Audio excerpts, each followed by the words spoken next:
And welcome to our April resource sharing meeting. I think many of you know me. My name is Christina Kind, and I am the coordinator for the Community Collaborative. Allison Schwedner, who is our director, will not be joining us today. She is on a well-deserved vacation with her family for spring break.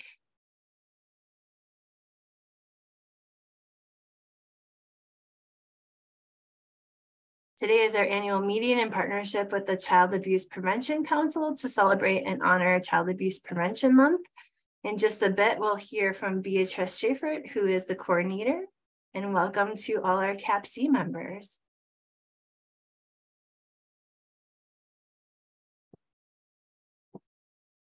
And welcome, Sandra. Thank you for interpreting for us. You can listen to the meeting in the language of your choice by clicking on the interpretation icon at the bottom of your screen.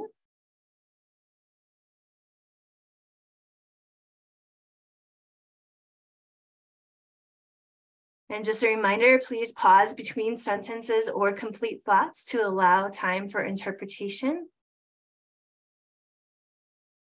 In the main broadcast channel, we can hear everyone except the interpreter. Live transcription now supports English and Spanish. To view live transcript, select Show Subtitle in the meeting controls.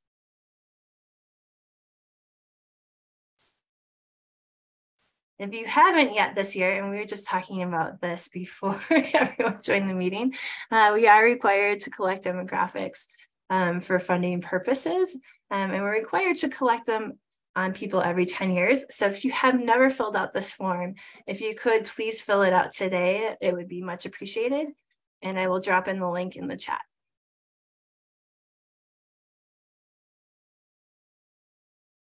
The Community Collaborative is a program of the Tahoe Truckee Community Foundation.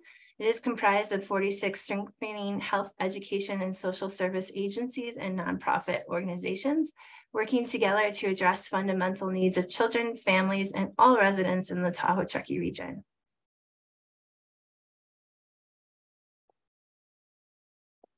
This is a list of our partners.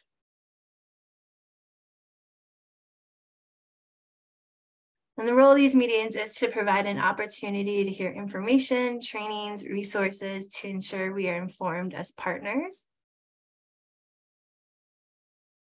Today, we'll be joined by Beatrice Schaefer, who as coordinator of the Tahoe Truckee Child Abuse Prevention Coalition will give us an overview of their work over the past year and how you can get involved. We'll then hear from the Sierra Community House Community Education and Prevention Program, who will provide a great training on teen dating violence prevention. Alyssa Burke of West Nevada County's Child Abuse Prevention Council will give us an overview of the HOPE program. And Teri Polcene will review data and trends in Placer and Nevada counties. We'll then have time for resource sharing around the room.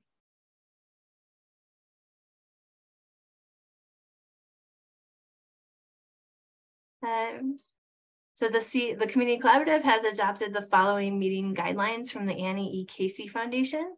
Would anybody be willing to read them aloud for us? And you can just read the bold part.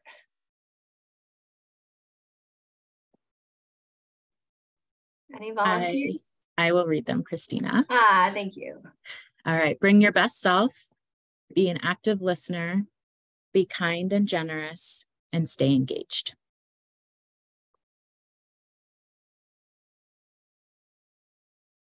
Oh, there's more. There are more. Be open and suspend judgment. Speak your truth. And 3 more, Jasmine. Lean in to discomfort. Enable empathy and compassion. Expect and accept that there may not be closure. Thank you. So hopefully you saw some of our emails asking you to wear blue today. But for our icebreaker, if you did wear blue, or if you do have blue in your background and you give consent to us to use your photo, we'd like to take a screenshot of everyone in blue and then share later to our social media in honor of Child Abuse Prevention Month. So if you'd like to be in the photo and you're wearing blue, keep your camera on. And if you're not, turn your camera off and I will take a quick screenshot. And there may be only a few of us, and that's okay. Okay, sorry, 1 second.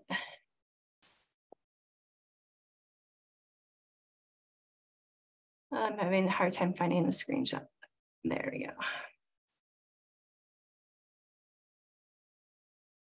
And thank you for wearing blue. Okay, so I don't know why this is not working.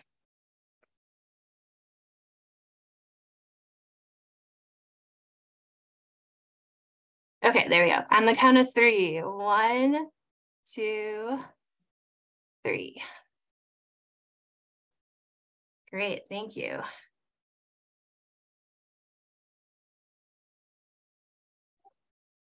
Okay, and let me just save it, and we are saved. Okay, and so now it is my great pleasure to welcome Beatrice. Beatrice, please give us an overview of the Child Abuse Prevention Council. Thank you, Christina, and thank you. Good morning, everyone. I'm excited to share this special resource sharing collaboration. Every year we have a special meeting in April, so I'm very happy you all can be here today. Like Christina said, I coordinate the Child Abuse Prevention Month, Prevention Council, and really CAPC is dedicated to making Tahoe Truckee a caring community in which children are safe from abuse in all its forms. The Tahoe Truckee CAPC is the primary planning and coordination group for child abuse prevention activities in the North Tahoe Truckee area.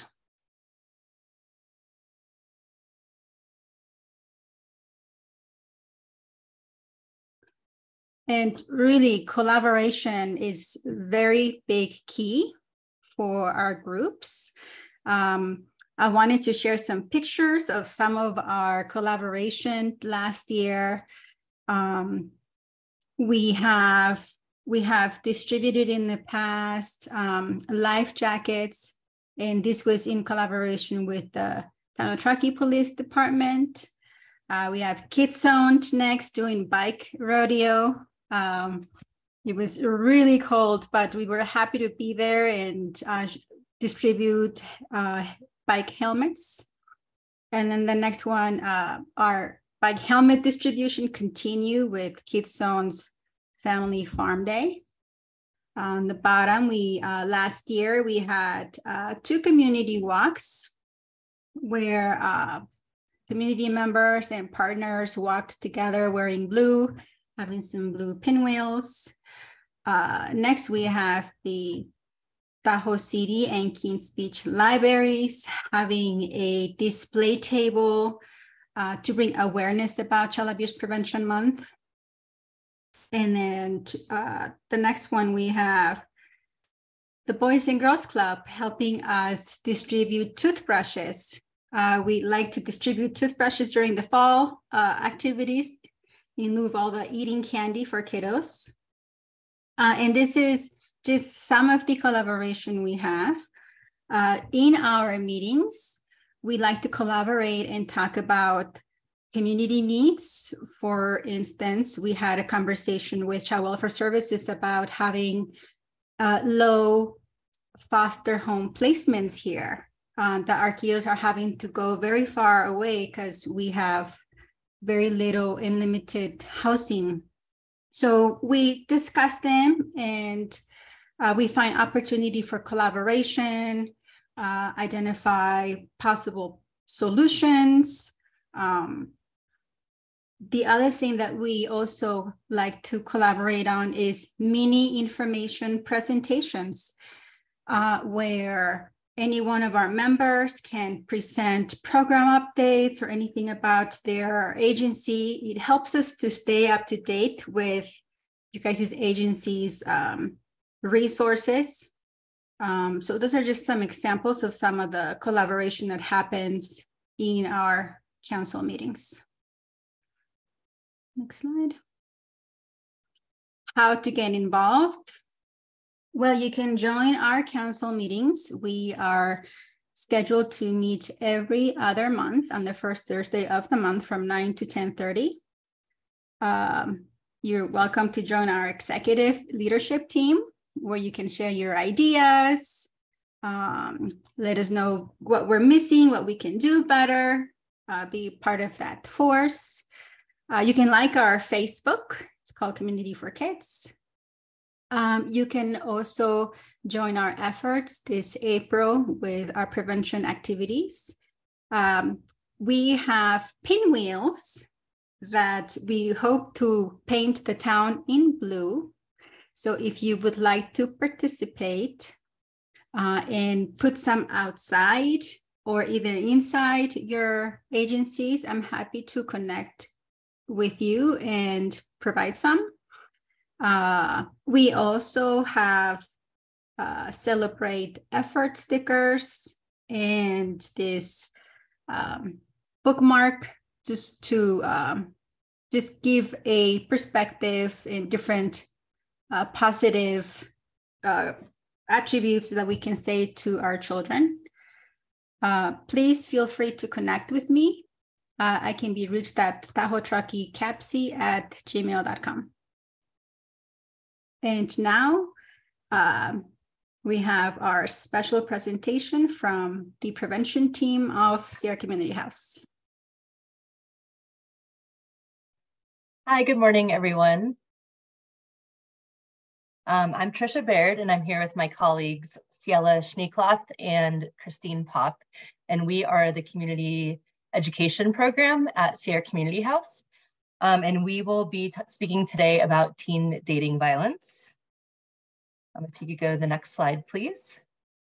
Just real quickly, the Sierra Community House, our mission is to connect and empower our community through family strengthening, crisis intervention, hunger relief, and legal services. We do have a 24-hour helpline in our area. It's 1-800-736-1060. And our offices are located in Truckee, Kings Beach, and Incline Village. We serve all of North Lake Tahoe, Incline Village, and Truckee at Sierra Community House. To the next slide. So the topics that we educate on in our violence prevention program are often sensitive, so we feel mentioning agreements is always an important thing to do.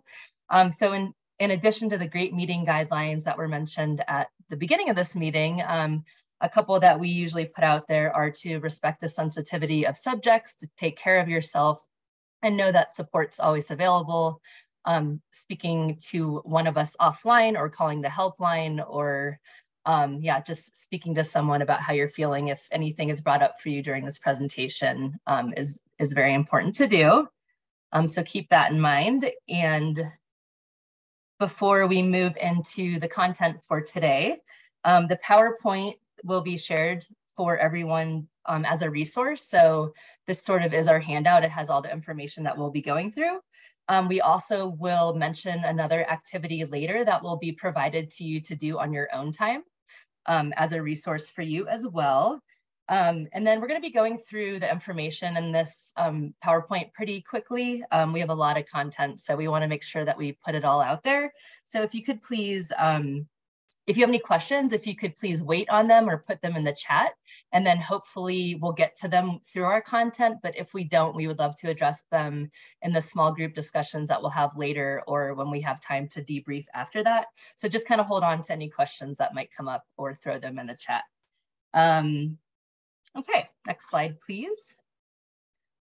So we are going to start with a video that is made by students for students on the topic of teen dating violence, and closed captioning for Spanish translation will be included on it. You can go ahead and play that. Thanks, Christina. Sorry, 1 second. I'm just trying to find the Spanish. Or Ciela, I mean. Sorry, Christina. There we go. I'm sorry about that.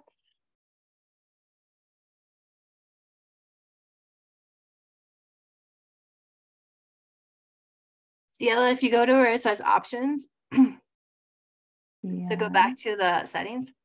Mm-hmm. Yep. and then click subtitles. Yeah. And then go up and see your options. And then you should see Yeah. Spanish. There should be I tested this earlier and it worked, and now it's not. I think auto translate maybe.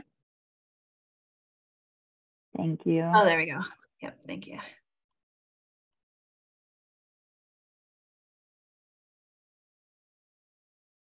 All right.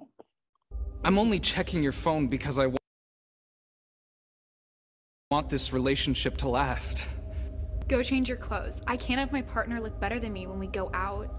You look like you gained weight. Maybe you should skip a meal. Why would you hang out with your friends when you could be spending time with me? We need to be on the phone tonight so I know when you're going to sleep. I had my friends catfish you to make sure you weren't cheating on me. I broke the condom so we'd be together forever. You are the most pathetic person I know. Your family doesn't love you? I'm the only one who could ever love you. Why weren't you where I told you to be after school? If you have sex with me, I won't Out you to your parents. I threw away your college acceptance letter.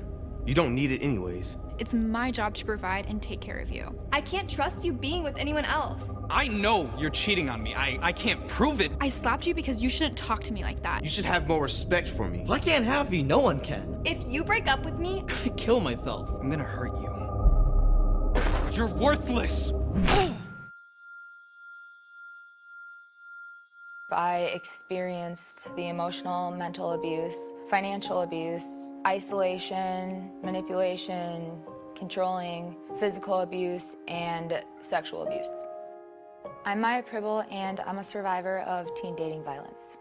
I think the cycle of abuse, it starts with the honeymoon period and the gifts and taking me out to eat, and then it started with the emotional abuse and the little comments here and there, and then something big would happen and it would be a really big escalation of verbal abuse or sexual abuse. He would wrap me back in by telling me that he loved me and he's sorry and he didn't mean it, and I would try and call him out on the things that he did, like, you raped me, and he would say, no, I didn't, I would never do that, I love you. I always had the excuse of love means that you can do whatever you want to your partner, and I didn't realize that that was wrong. I knew something was wrong about it, but I didn't know how to fight it. I was getting ready to go to post-secondary school for my senior year of high school. I was watching those training videos on sexual violence. They had asked a lot of questions like, are you experiencing this or that? And I checked all of the boxes.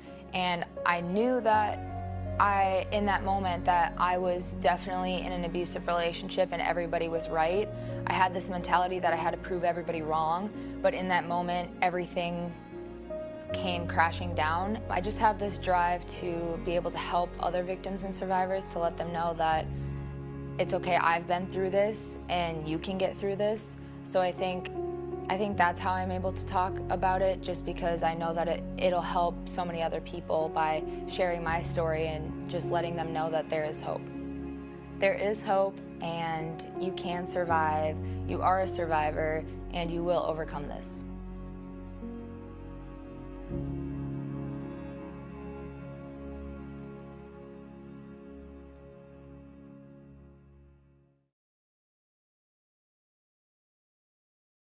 Okay, so a lot of information in there, a great overview, and we're going to kind of move forward and unpack it all. To define teen dating, teen dating violence, Futures Without Violence, as well as the National Institute of Justice, this is their definition.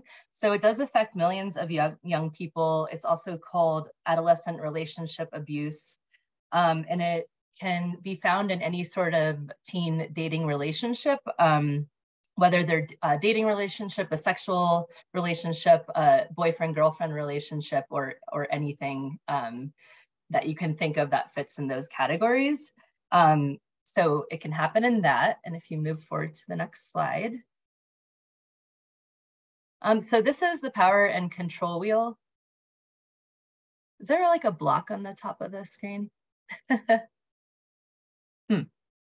I see that too. I'm not sure why. Okay. If you'd like, I can try sharing too. Should I try? Okay. Let me. Sure. And I can keep talking. So the wheel that you saw up there is called the power and control wheel, and it's going to come back on here in a minute. And it is used to display abuse, types of abuse that happen in any sort of abusive relationship. So any type of intimate partner violence or teen dating violence. It's a little small, but hopefully you can all read it. I'm just going to briefly go through all 8 of these types of abuse listed on here. So the first I'm going to mention is physical abuse, and that is what people most commonly think of when they think of abuse in a relationship, because you can see it, it's happening, it's visual, and it can leave marks. But examples of physical could be slapping, choking, hitting, pushing, blocking doorways, using someone's body to scare or intimidate someone else. So it's not just the act of physically hurting the person, it can be using your physical body to scare or intimidate someone. The next one is verbal, if you go around to the right of the wheel. And examples of that would be put downs, yelling at someone, belittling someone, all of those types of things. So using your voice and words to abuse someone. Moving down the line is isolation. So isolation really comes about from extreme jealousy. So it's when that jealousy turns into controlling who someone spends time with, what they do, what activities they do. It could be pulling them away from family, friends, activities, things that they enjoy doing. So it's getting them all to oneself rather than having them have that resource and connection with other people and other activities. And then moving on down toward the bottom, we have blame, minimize, and deny. So this would be minimizing or denying the abuse that is happening. And this could be happening by either party involved in the situation. So even the person being abused might say like, oh, it's not that bad, or they're just doing that because they love me. So they're kind of taking on some of that blame themselves sometimes. And the person that is causing harm is putting that blame on the other person. So they're saying such things as, oh, I wouldn't have hit you if you wouldn't have made me, or if you hadn't done that, I wouldn't have acted in this way. So they're putting the blame for their own actions and their own abusive behavior on the victim. And then the next one is mental and emotional. So some examples would be threats, denying what's happening, gaslighting, which is like making someone feel like they question their own memory or their own sanity even. So it's like putting ideas into someone's head. Also, the mental and emotional effects could be due to the other types of abuse that are happening. So for example, if someone is being verbally abused and they're being told that they're no good and no one else will love them and that they're ugly and like all of those things, hearing that over and over can really affect someone's self-esteem to the point that they might start believing those things or feeling that way. So those are some of the other mental and emotional effects that can happen there. And then moving around to the left side, we have uses social status. So social abuse, using that social status to affect the way that others look at that person. Also, could be peer pressure or using like public embarrassment to have more control over that person. So it's a lot to do with manipulating the way that other people might be seeing that individual so that they have more power in the relationship. And then the next one to the left is cyber abuse. So this could be things like demanding passwords or access to someone's phone, social media, or email accounts. It could be using technology in a way to track or control what someone is doing, and kind of requiring or demanding that constant check-in, the constant, like the person might get in trouble if they don't respond right away to a text or a phone call. So it's used as a tool to control in that way. And sexting might be another thing that is happening during this type of abuse, and I will mention that after this slide. And then we move up to the top left and we have sexual abuse. And this could be sexual harassment, sexual assault, or even rape, or it could look like someone just being pressured to go further than they're comfortable doing. It could also be reproductive or contraception abuse, which we heard mentioned in the video as well. I think she mentioned like poking a hole in a condom. So it could be manipulating someone into not using protection or things like that. And so to describe the power and control wheel, the types of, so if you see power and control is the center. So this is the hub of our wheel. And then all of the types of abuse are put into those different spokes or triangles.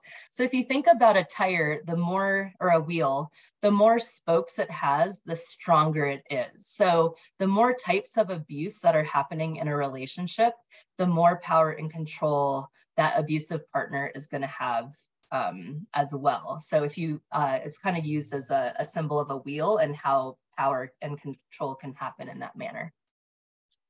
Okay, if you could move to the next slide, please. So we're going to go a little bit deeper into cyber abuse. So the pervasiveness of technology has created an environment unlike any other that we've experienced in the past, just with increasing technological advances. And it really has become a platform to for teens to have their relationships through that. So 1 in 4 teens is harassed or abused through technology, and 52% of teens who have experienced that digital abuse are also physically abused. So there's a strong tie of if there's one type of abuse happening, there's probably other types of abuse happening. And I'm just going to briefly go through the 4 technology risks that are listed. So stalking and controlling would be oversharing personal information online, location sharing, and it can be very easy for someone to track where another is or see who they are with. And this could lead to controlling who someone talks to, who they become friends with, and demanding passwords and things like that I mentioned in the last slide. And then the lack of in-person communication. So this creates a lot of opportunity. We may all have experienced this even as adults in communication using technology, so text messages and that sort of thing. So it really creates an opportunity for miscommunications and misunderstandings to happen. And oftentimes in these relationships, there's even getting together or breakups that occur within the digital realm. So they're happening via text and that sort, or on social media or that sort of thing. And then the online offline persona. So that refers to what people post online doesn't necessarily match what they're experiencing in real life. And again, this is something we might even see in what adults are posting on social media and that sort of thing. But this can really add to the pressure that they need to feel or act in a certain way that they might not normally feel or act in. And then the abusive partner can also use this for pressure and or control. So really trying to put out that like rosy glow of what that relationship is when that's not really what's happening behind the scenes.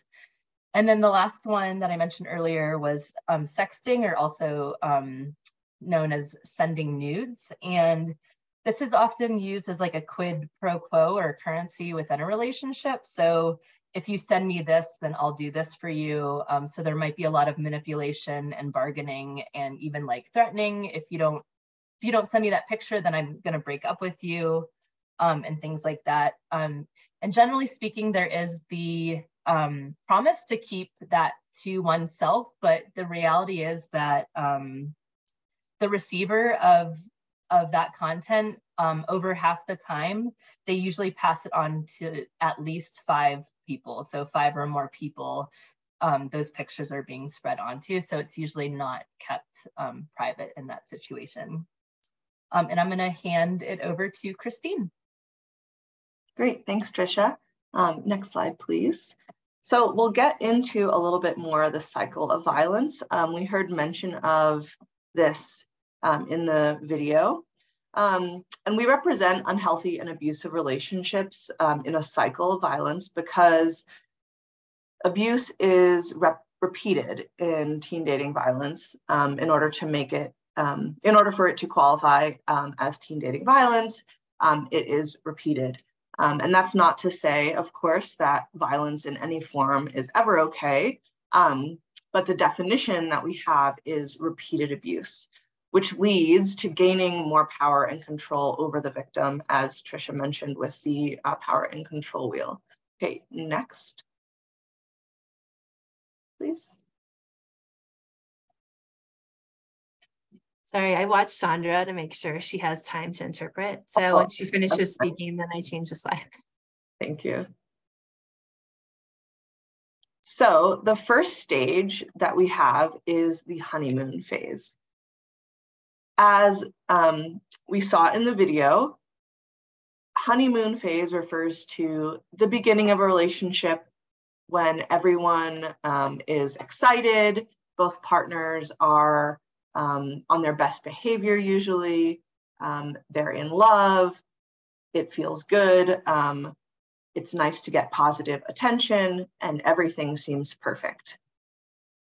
In the honeymoon phase, it's very easy to skim over or disregard early warning signs because you're willing to make excuses for potential red flags due to the honeymoon phase and being excited about the relationship. And this is healthy. All relationships begin in a honeymoon stage, but as I'll kind of allude to later, it is still important to not overlook potential red flags or warning signs in that beginning stage. Next. And then the second stage of the cycle is what we call the tension building stage. And as the relationship goes on, as any relationship goes on, outside stressors cause tension to build and disagreements or arguments or fights to happen. And this is also healthy. With every relationship, outside stressors affect your relationship. For teens in teen dating violence, some of those stressors unique to teenagers could be school, homework, in older teens, the pressure of college or what's next after high school, family, sports, peer pressure, any of those things, all of those things cause stress. And in a healthy relationship, the time is spent between these first two stages, honeymoon stage and tension building stage. And when the tension builds in a healthy relationship, both parties do things for themselves to relieve their stress, like exercising, talking to friends and family, doing things that they enjoy, maybe playing video games, listening to music, any of the things that they do personally to relieve their stress. And as well as in the relationship to relieve their stress with each other.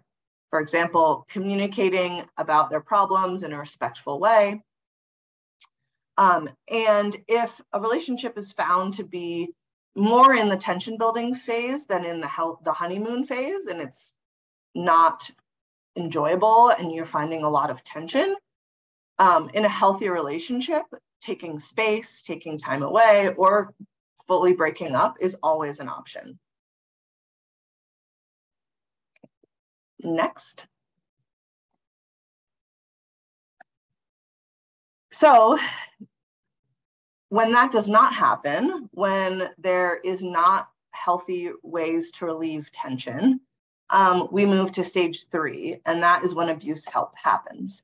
And this is not healthy.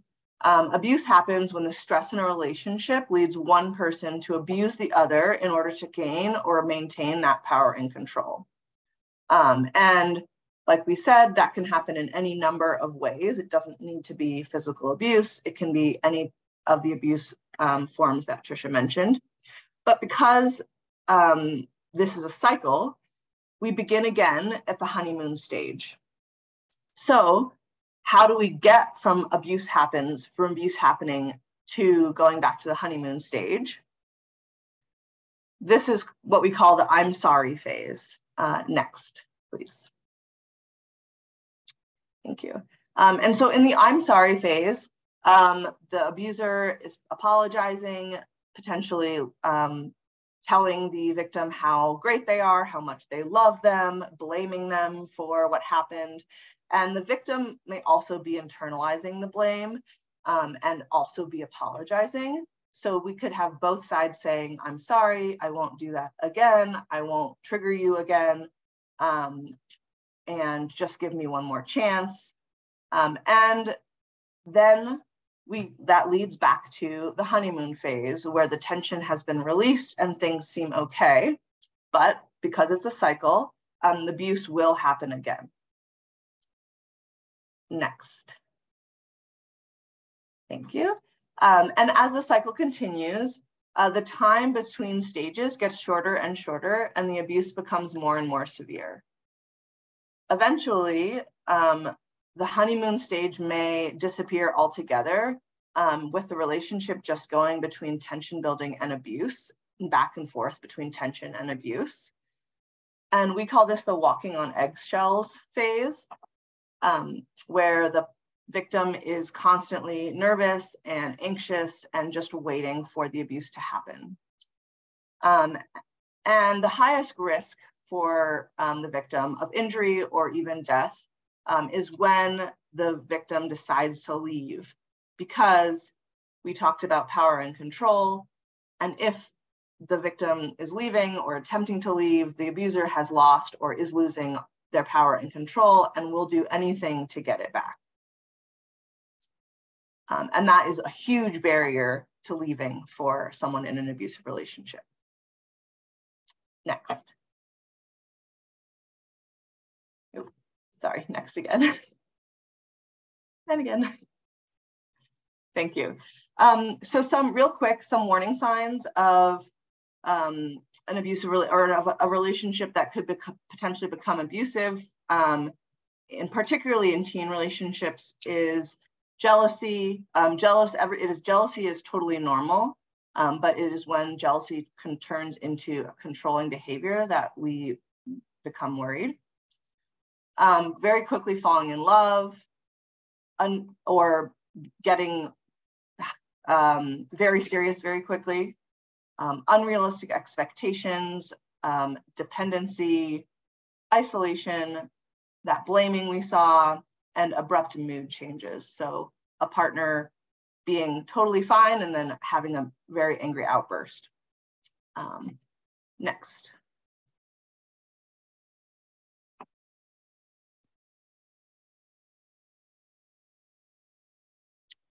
And in addition to that fear of being physically harmed, there are lots of barriers to leaving an abusive relationship.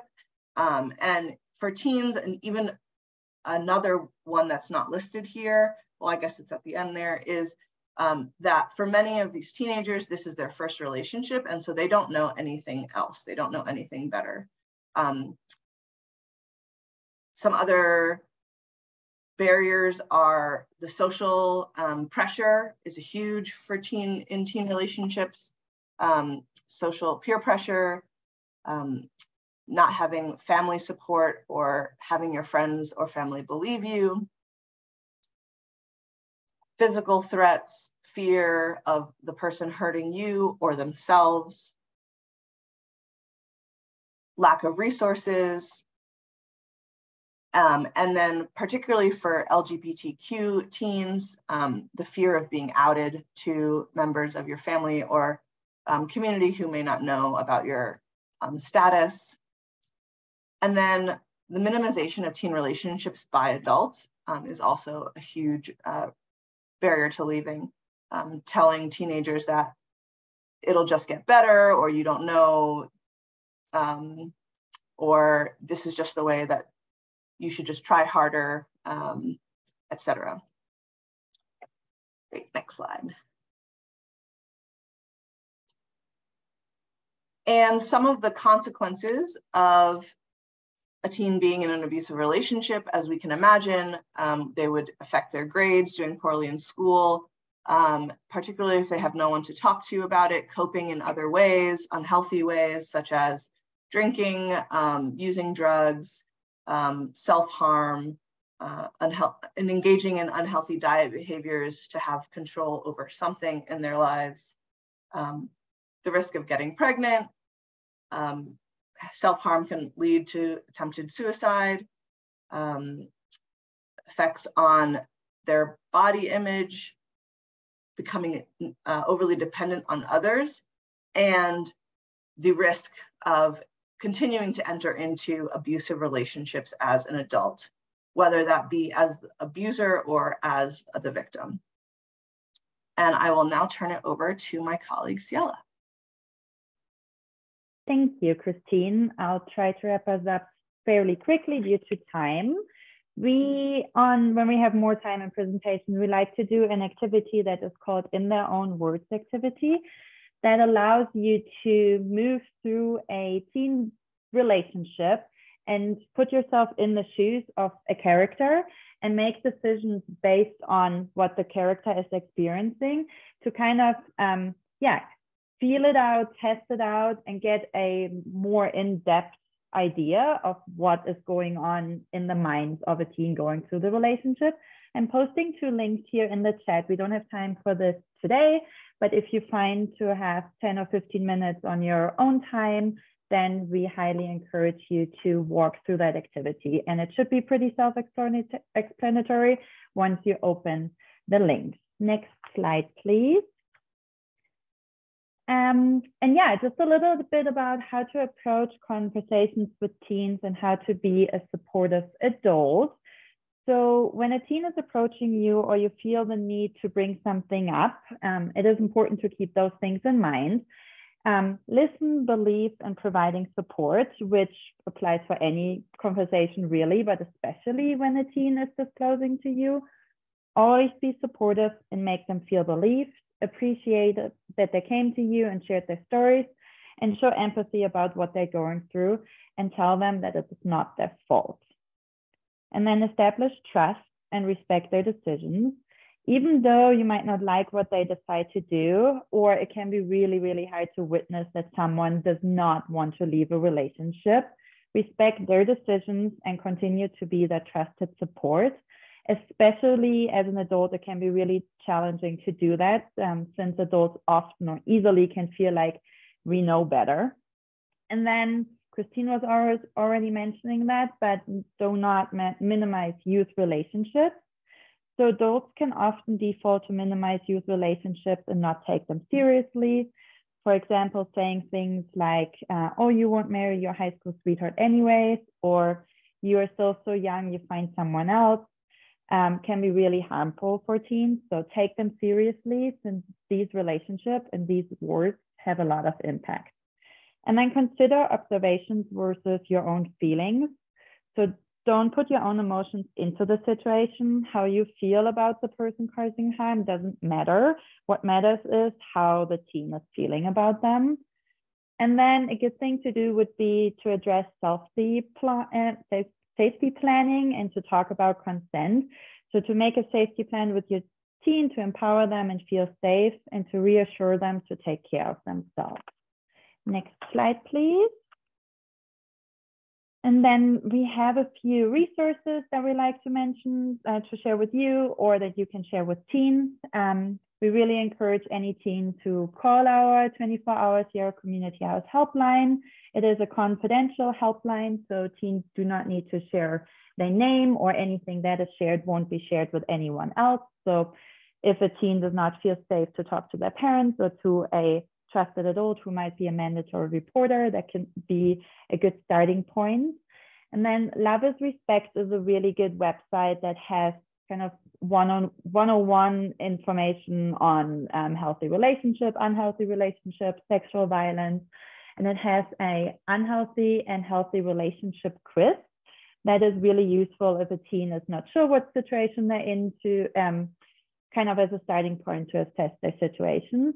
And then That's Not Cool is a really good resource to know as well, because they have a ambassador program of peer-to-peer support all across the United States. And then real quick, next slide. Thank you. Just like we have the power and control wheel that Trisha was introducing, we also have a teen equality wheel, which looks a little bit more on the positive side and focuses on what we want to have in a relationship rather than what we don't want to have. Thank you. Next slide. And something we also use when we start conversations with teens is our healthy and unhealthy relationship checklist. Again, there's a version on that online as well, but we like to hand this out for teens to use this as a starting point and assess where they're at. And now I think we have about maybe 3 to 5 minutes left for a quick breakout. So next slide real quick. We post the questions into the chat, but we would like for you to join a breakout room and discuss those 3 questions. What are differences between teen dating relationships and adult relationships? What are some real life examples of abuse in teen dating relationships that you have seen or you can think of?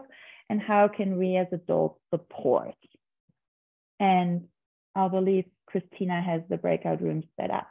Sure, yeah, so we have enough time for 5 minutes to do breakouts, and you get to select your own breakout room, and the breakout rooms are based on your language preference. So we have 3 rooms that are set up to be Spanish speaking only. If you prefer to speak in Spanish, please join one of those rooms. And then we'll have 7 rooms set up for English speaking only. And if you prefer to speak in English, please join one of those rooms. And so I'll open it up and we'll give you 5 minutes and you'll be able to see. So try to join a room that maybe only has 2 or 3 people. We want to keep the rooms about 4 people each.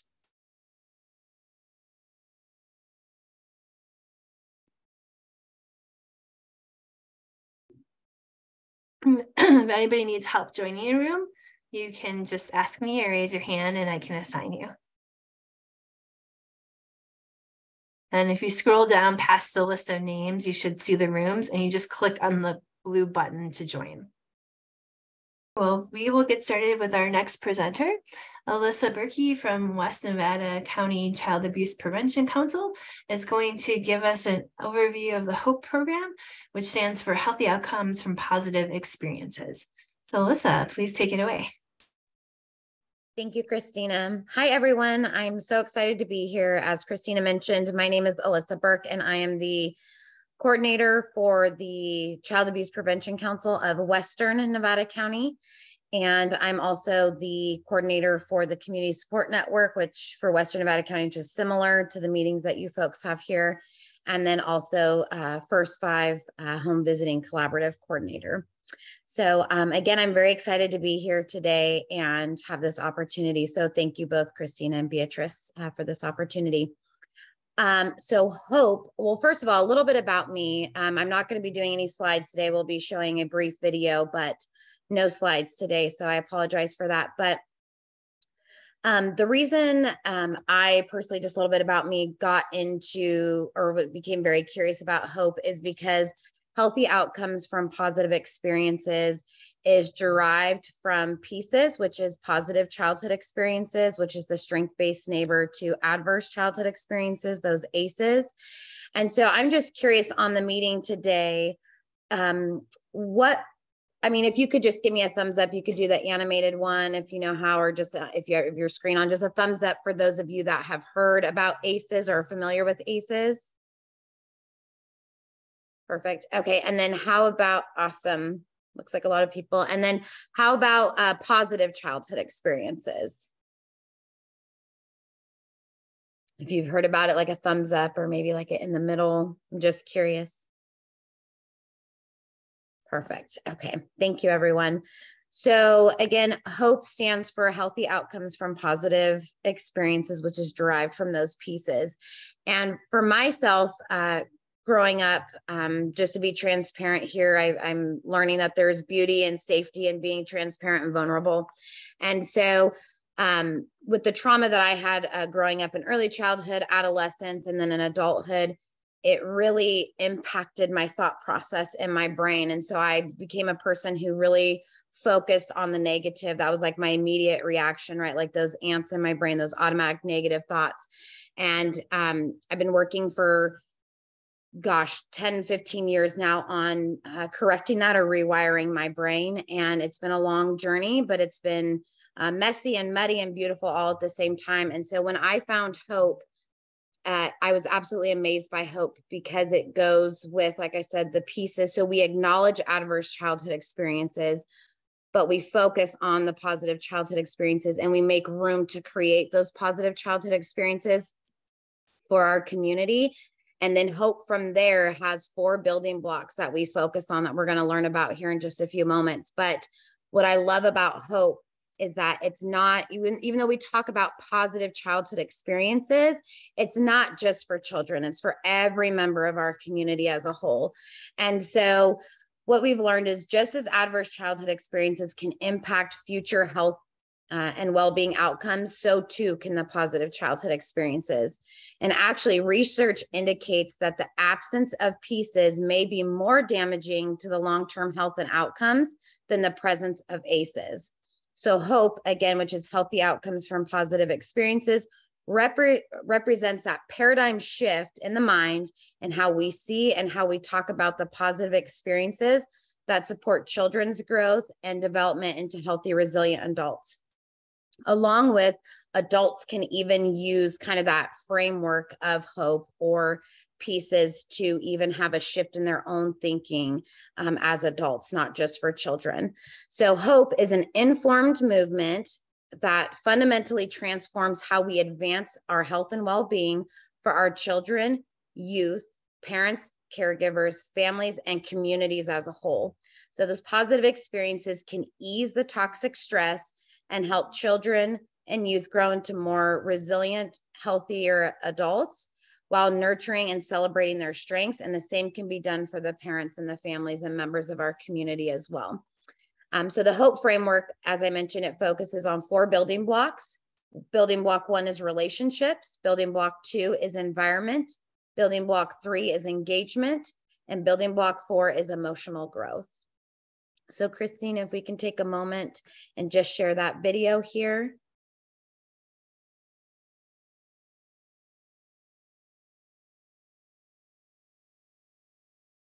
Thank you.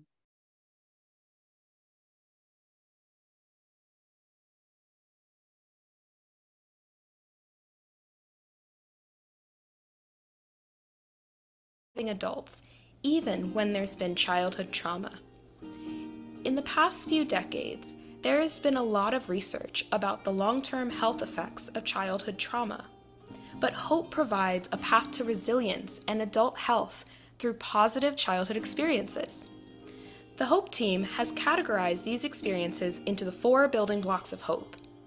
These building blocks include relationships within the family and with other children and adults that feel safe and supportive.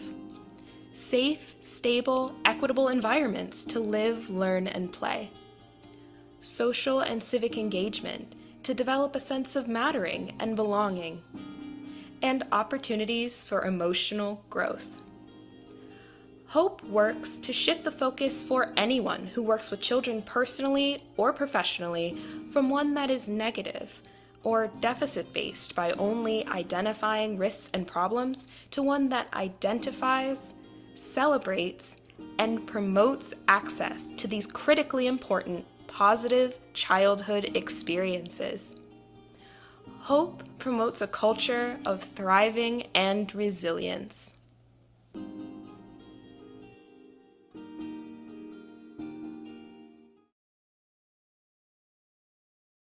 Thank you, Christina. So HOPE exists, and what we hope to do is build upon the recent explosion in strength-based approaches using this growing body of knowledge to better understand and support child health and development. We know that the positive childhood experiences drive healthy development and mitigate long-term effects, and adverse ones. So our vision at Hope is a world that recognizes, honors, and fosters positive experiences because they are fundamentally important to people's health and well-being.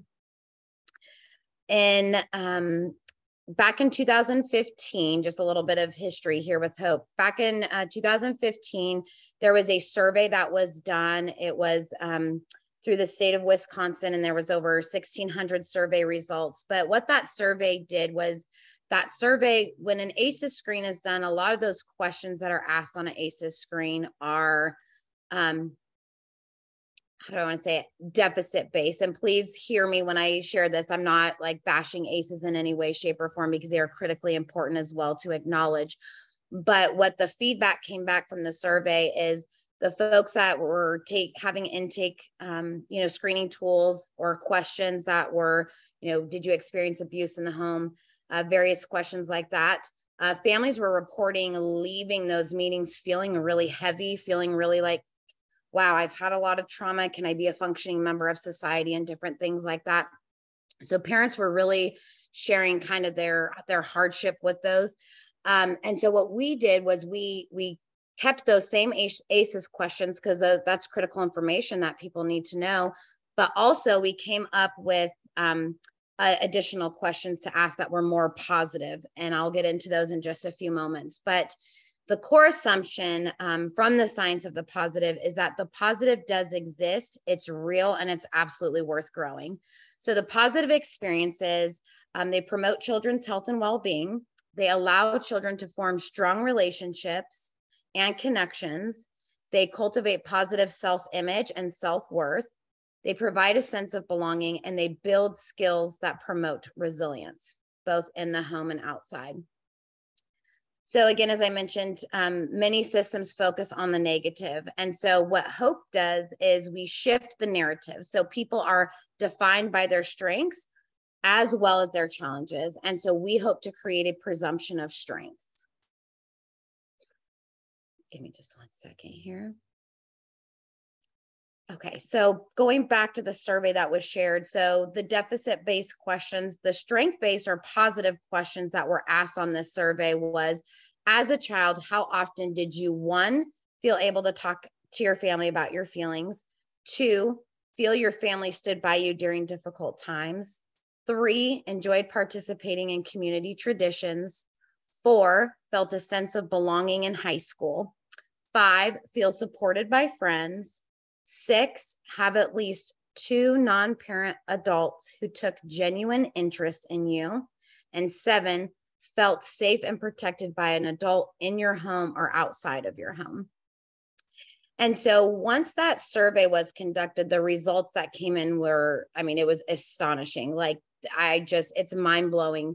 And with that being said, when the positive childhood experiences information came in, we really realized that they actually protect the adult mental health, because folks that were able to answer that they had 0 to 2 pieces off of those 7 questions I just mentioned, they reported 51% good mental health.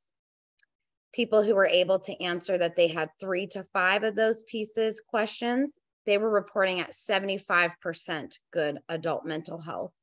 And then folks that were able to report back having 6 or 7 of those pieces questions that I mentioned, they came back reporting at 87% of good mental health. And so we just found that the positive childhood experiences protect future adult mental health in a close, dependent way. So the more positive childhood experiences respondents had, the lower the odds that they had to become of the individuals reporting having poor mental health as an adult. So only about 1/2 of the respondents, were able to recall not having very many pieces in their life. And so with that being said, we know that positive childhood experience builds and creates resiliency, which then affects the positive health outcomes. And so part of my reason in presenting today is because I myself am a Hope facilitator. And so in Western Nevada County for April, as Beatrice mentioned earlier, is Child Abuse Prevention Awareness Month.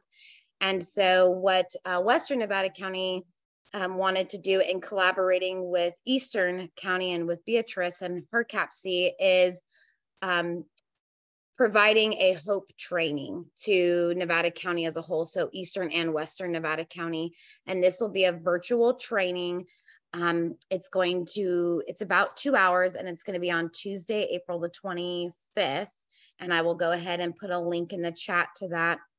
But I just wanted to do this brief overview and presentation today to just share a little bit about HOPE with you folks and pieces, and invite you guys to attend this virtual training because I am in the process of bringing this into Nevada County, along with looking at exploring bringing it into Placer County as well. And I've presented to the Nevada County Public Health Departments and various different community and county departments, and the responses have been really well. People have received it really well and enjoyed it. So yeah, let me see here just one moment.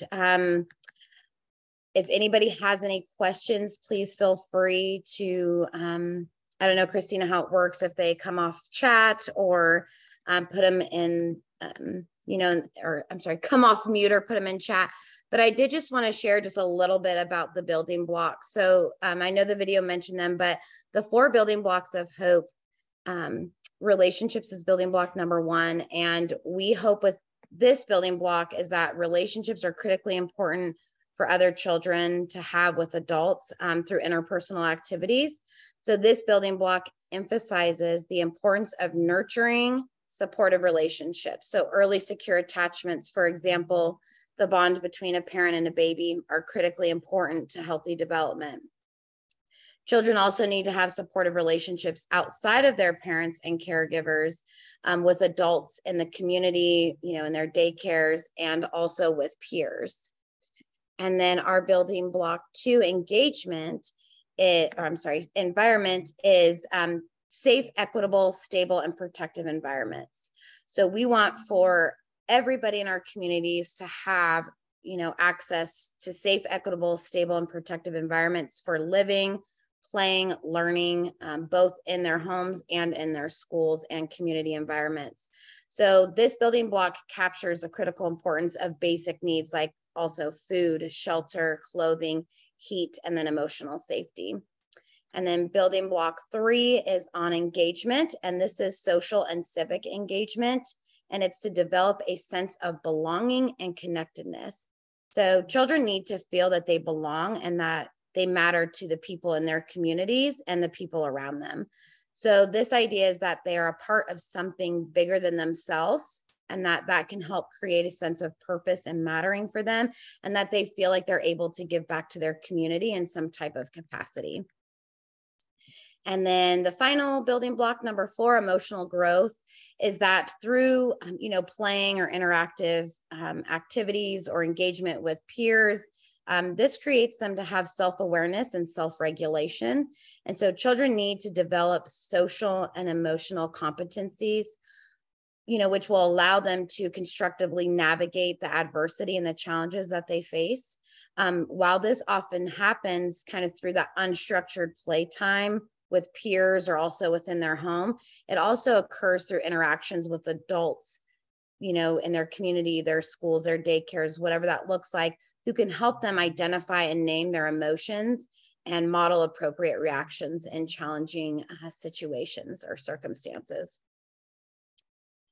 So again, that is all of my presentation. And again, I placed the link in the chat if anybody is interested in attending that training. We would be happy to have you. And thank you, Beatrice, for being willing to partner with Western Nevada County. We're always very grateful for our Eastern Nevada County and building on that relationship and collaboration to strengthen Nevada County and mitigate child abuse and neglect to the best of our ability.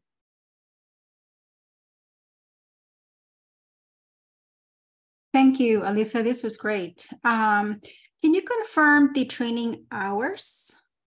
Yes, so it's Tuesday, April the 25th, and it is from 5:30 p.m. to 7:30 p.m., which we know is kind of like, oh my gosh, that's after like a full work day. So it might not be super ideal for folks, but we also want to be mindful that folks during business hours or whatnot, and their work schedules might not be able to attend. And because this is a community-wide training, we're also inviting parents.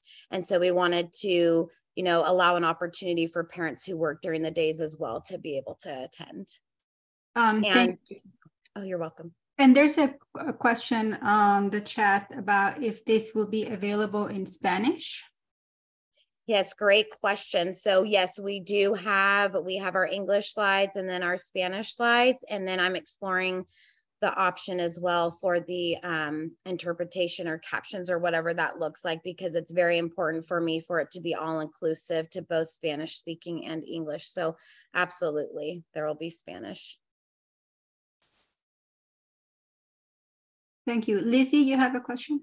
Hi, yes, thank you. This is so exciting. We've done a lot of research into looking at, there's the resiliency questionnaires out there.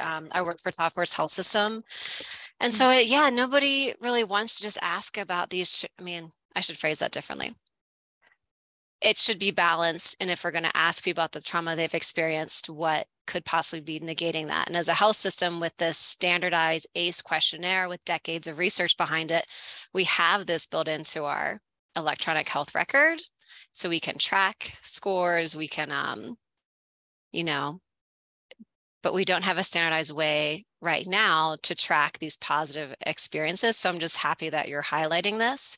And my question would be, would it be possible to do a training with you that's health system centric outside of this community-based training? And who should I talk to if we were able to move forward with that as a health system? Yes, absolutely, Lizzie. Great question. Thank you so much. And I'm really glad that you're excited about it, because I'm just extremely excited as well.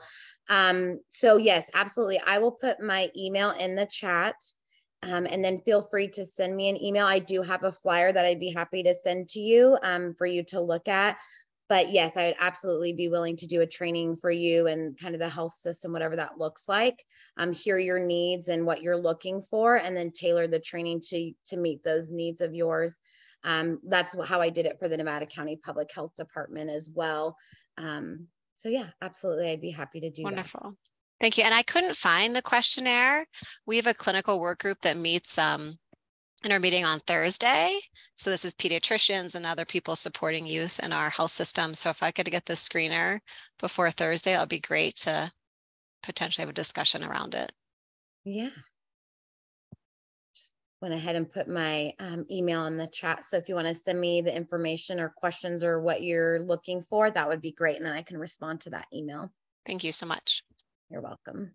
And yeah, and I just, being mindful of time here, I appreciate, again, Lizzie, you sharing, and Beatrice as well, because just going back a little bit, I really appreciated that presentation that was provided earlier, right before mine.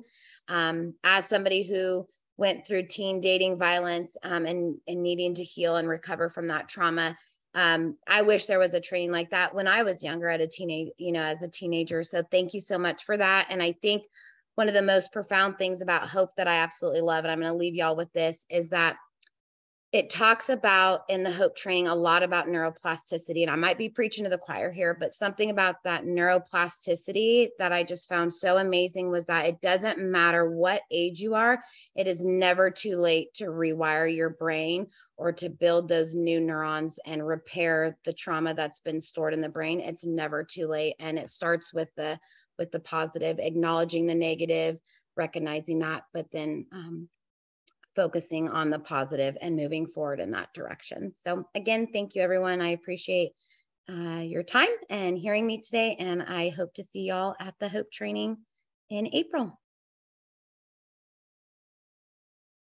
Thank you, Alyssa. Thank you for being so vulnerable with us too. You had mentioned handouts. Will you be posting those in the chat, or will you be sending those to me after this meeting and I can send them out to the group? Yeah, so I will be sending them to you, Christina, probably just a few moments of hope or that give a little bit more detailed information if people are interested. And then I'm also going to send you the flyer just in case folks are interested in an additional training or something. Thank you. Great, thank you. And so to round us out will be Teri, and she's going to talk about some of the data and the trends. And as far as referrals and child welfare services at Placer and Nevada County. So please take it away, Teri. Thank you so much. Hi, my name is Teri Polcene. I am an emergency response social worker with Nevada County, and I'm going to try to share my screen so that you can see the stats that I'm going to be telling you. They're basic, but let's see if I can do that without.